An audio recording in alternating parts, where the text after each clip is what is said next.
This one card defines all of red in cEDH and is the primary reason people choose to play the color. So let's talk about it, how it works, and how to win with it. Welcome back to my cEDH for Beginners series, where I break down common cEDH staples and explain how to use them to people who are new to the format, and today we are talking about Underworld Breach. Now, Underworld Breach is a card that I've wanted to do a video about for a while now, but I couldn't really decide how to do it because unlike other combos that have a very clear way of doing it, Underworld Breach is very loose, and there are dozens of combos with it. And even the most popular ones may start the same way, but the way they end depends on the deck and the game state. So this is a difficult card to talk about, but I'm going to try my best to talk about a few of the most popular Underworld Breach combos and explain why these combos are so good. First, I'm going to talk about what I think is the most efficient Underworld Breach combo, which uses Lion's Eye, Diamond, and Brain Freeze. First, this combo requires you to have 3 or more cards in your hand or graveyard. You're going to cast the Breach and the LED. You're then going to crack LED, adding 3 blue to your mana pool, and discarding your hand, using 2 to cast Brain Freeze, milling yourself some more, recasting the LED by exiling some more cards, and get more mana to recast the Brain Freeze to mill some more cards, and keep looping this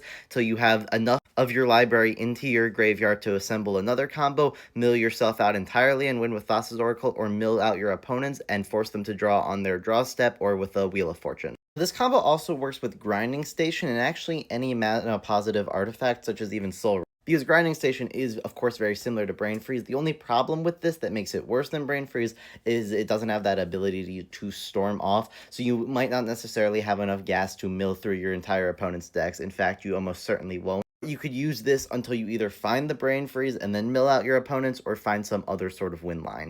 This even works with LED and Wheel of Fortune as just another way to draw and mill through your deck as you go. The common theme with pretty much every Underworld Breach line is just a source of mana, like your LED or any other mana positive rock, and a source of mill, whether that's Wheel of Fortune, Brain Freeze, Grinding Station, what have you. But now, what actually makes this combo so good? Because if you've been following this series around for a little bit, you know that every other combo I've talked about here has been 2 cards, and this is 3, which should be harder to put together, right? But this combo is actually so easy to assemble because it plays out of its graveyard.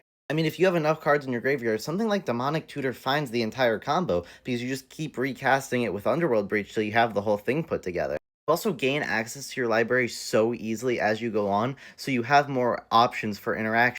Combo could also be difficult to interact with in general, because once you get Underworld Breach down, really the only card that can mess with you is Mindbreak Trap. As long as you have enough cards in your graveyard, counters can't really hurt you because you just keep recasting things.